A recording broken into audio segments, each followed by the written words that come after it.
नमस्कार दोस्तों, आज मैं आपको बैसाख शनिवार व्रत की पावन कथा सुनाने जा रही हूँ। इस कथा को सुनने से कुंडली में चल रही शनि ग्रह की दशा अच्छा फल देने लगेगा, इसलिए आप सब कथा को पूरा सुनिएगा और वीडियो को लाइक करना ना भूलिएगा।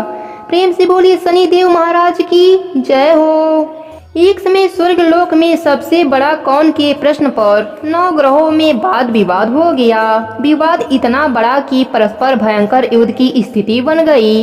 निर्णय के लिए सभी ग्रह देवराज इंद्र के पास पहुँचे और बोले, हे देवराज, आपको निर्णय लेना होगा कि हम में से सबसे बड़ा कौन है। सभी ग्रहों का प्रश्न सुनकर देवराज इंद्र उलझन में पड़ गए।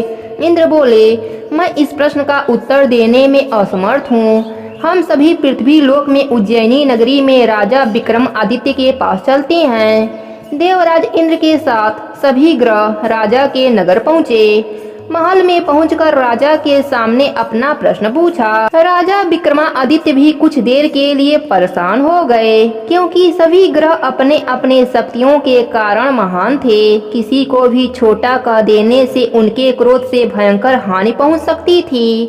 अचानक राजा विक्रमादित्य को एक उपाय सूझा और उन्होंने विभिन्न धातुओं स्वर्ण, रजत, कांसा, तांबा, सीसा, रांगा, जस्ता, अभ्रक व लोहे के 9 आसन बनवाए। धातुओं के गुणों के अनुसार सभी आसनों को एक दूसरे के पीछे रखवाकर उन्होंने सभी ग्रहों को अपने अपने सिंहासन पर बैठने को कहा। सभी ग्रहों के बैठने के बाद राजा ने कहा, आपका निर्णय तो स्वयं हो गया। जो सबसे पहले सिंहासन पर विराजमान है वही सबसे बड़ा है। राजा के निर्णय को सुनकर शनि देवता ने अपने पीछे आसन पर बैठने के कारण अपने को छांटा जानकर क्रोधित होकर कहा, हे राजन, तुमने मुझे सबसे पीछे बैठाकर मेरा अपमान किया है। तुम मेरी शक्तियों से परिचित नहीं हो। मैं तुम्हारा सर्वनाश कर दूंगा। शनि ने कहा, सूर्य एक राशि पर 1 महीने रहते हैं, चंद्रमा 2.25 दिन, मंगल 1.5 महीने, बुध और शुक्र 1 महीने, बृहस्पति 13 महीने रहते हैं। लेकिन मैं किसी राशि पर 7.5 वर्ष 7.5 बनकर रहता हूँ। बड़े बड़े देवताओं को मैंने अपने प्रकोप से पीड़ित कर दिया है। राम जी को 7.5 के कारण ही वन में जाकर रहना पड़ा और रावण को 7.5 के कारण ही युद्ध में मृत्यु का शिकार बनना पड़ा। राजा, अब तुम भी मेरे कोप से नहीं बच पाओगे। इसके बाद अन्य ग्रह प्रसन्न होकर चले गए, परंतु शनिदेव बड़े क्रोध के साथ गए। राजा विक्रम पहले की तरह ही न्याय करते रहे। उनके राज्य में स्त्री पुरुष बहुत आनंद से जीवन यापन कर रहे थे। कुछ दिन ऐसे ही बीत गए। उधर शनि ग्रह अपने अपमान को भूले नहीं थे। विक्रमादित्य से बदला लेने के लिए एक दिन शनिदेव जी ने घोड़े के व्यापारी का रूप धारण किया और बहुत से घोड़े के साथ उज्जैनी नगरी पहुँचे। राजा ने राज्य में घोड़े की व्यापारी के आने का समाचार सुना तो अपने अश्वपाल को कुछ घोड़े खरीदने के लिए भेजा। घोड़े बहुत कीमती थे। अश्वपाल ने जब वापस लौटकर इस संबंध में बताया तो राजा ने स्वयं आकर एक सुंदर व शक्तिशाली घोड़े को पसंद किया। घोड़े की चाल देखने के लिए राजा उस घोड़े पर सवार हुए तो वह घोड़ा बिजली की गति से दौड़ा। तेजी से दौड़ता घोड़ा राजा को दूर एक जंगल में ले गया और फिर राजा को वहां गिराकर जंगल में ही गायब हो गया। राजा अपने नगर को लौटने के लिए जंगल में भटकने लगा, लेकिन उन्हें लौटने का कोई रास्ता नहीं मिला।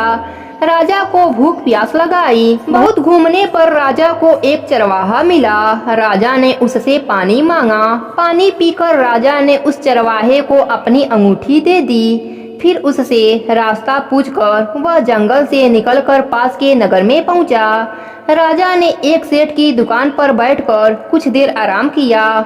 उस सेठ ने राजा से बातचीत की तो राजा ने उसे बताया कि मैं उज्जैनी नगरी से आया हूँ। राजा के कुछ देर दुकान पर बैठने से सेठ की बहुत बिक्री हुई। सेठ ने राजा को बहुत भाग्यवान समझा और खुश होकर उसे अपने घर भोजन पर ले गया। सेठ के घर में सोने का एक हार खूंटी पर रखी थी। उसी घर में राजा को छोड़कर सेठ कुछ देर के लिए बाहर गया। तभी एक आश्चर्यजनक घटना घटी। राजा के देखते देखते सोने के हार को खूंटी निगल गई। सेठ कमरे में लौटकर हार को गायब देखा तो राजा को रस्सियों से बांधकर अपने राज्य के राजा के पास ले गया। विक्रमादित्य से हार के बारे में पूछा गया तो उन्होंने बताया कि खूंटी ने हार को निगल लिया है। इस पर राजा क्रोधित होकर विक्रमादित्य का हाथ पांव काटने का आदेश दे दिया। हाथ पांव काटकर उसे नगर की सड़क पर छोड़ दिया गया। कुछ दिन बाद एक तेली उठाकर उन्हें अपने घर ले गया, अपने कोल्हू पर बैठा दिया। राजा आवाज देकर बैलों को हाँकता रहता और तेली का बैल चलता रहता। राजा को भोजन मिलता रहा। शनिदेव के प्रकोप की 7.5 पूरी होने पर वर्षा ऋतु प्रारंभ हुई। राजा विक्रमादित्य एक रात मेघमाला गा रहे थे कि तभी नगर की राजकुमारी मोहिनी रथ पर सवार उस तेली के घर से होकर गुजरी। उसे गाना बहुत अच्छा लगा। दासी को भेजा, गाना गाने वाले को बुला लाओ। दासी ने राजकुमारी को अपंग राजा के बारे में सारी बातें बताई। राजकुमारी तो मोहित हो चुकी थीं। सब कुछ जानकर भी विवाह करने को तैयार थीं। राजकुमारी के माता पिता भी हैरान थे। उन्होंने समझाया कि बेटी, तेरे भाग्य में राजा की रानी होना लिखा है, फिर तू उस अपंग से क्यों विवाह करके अपने पांव पर कुल्हाड़ी मार रही है। पर राजकुमारी अपनी जिद नहीं छोड़ी। भोजन छोड़कर प्राण त्याग देने का निर्णय लिया।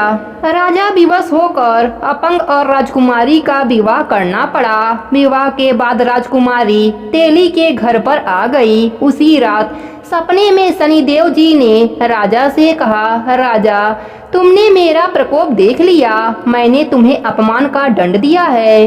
राजा ने शनिदेव जी से क्षमा मांगी और प्रार्थना किया कि अन्य किसी को इतना दुख मत देना। शनिदेव जी ने कहा, जो कोई स्त्री पुरुष मेरी पूजा करेगा, शनि व्रत करके मेरी व्रत की कथा सुनेगा, उस पर मेरी अनुकंपा बनी रहेगी। प्रातः काल राजा की नींद खुली तो अपने हाथ पांव को देखकर बहुत खुश हुआ। उसने शनिदेव जी को प्रणाम किया। रानी भी बहुत खुश हुई। राजा ने अपनी सारी कहानी सुनाई। सेठ ने भी राजा से क्षमा मांगी। सेठ ने राजा रानी को अपने घर ले गया, भोजन कराया। तभी खूंटी हार उगल दिया। सेठ ने भी अपने बेटी का विवाह राजा से करा दिया। राजा विक्रमादित्य राजकुमारी मोहिनी और सेठ की बेटी के साथ उज्जैनी नगरी पहुँचे तो नगरवासियों ने हर्ष से उनका स्वागत किया। राजा ने नगर में घोषणा कराई कि शनि व्रत करके व्रत की कथा स्त्री और पुरुष अवश्य सुने। राजा के घोषणा सुनकर शनिदेव बहुत प्रसन्न हुए। कथा सुनने से सभी के मनोकामनाएं शनिदेव जी की कृपा से पूरी होने लगी। सभी लोग आनंद के साथ रहने लगे। हे शनिदेव जी महाराज, अपने सभी भक्तों पर अपनी कृपा बनाए रखना। कहानी अधूरी हो तो पूरी करना, पूरी हो तो मान रखना। प्रेम से बोले शनिदेव जी महाराज की जय हो।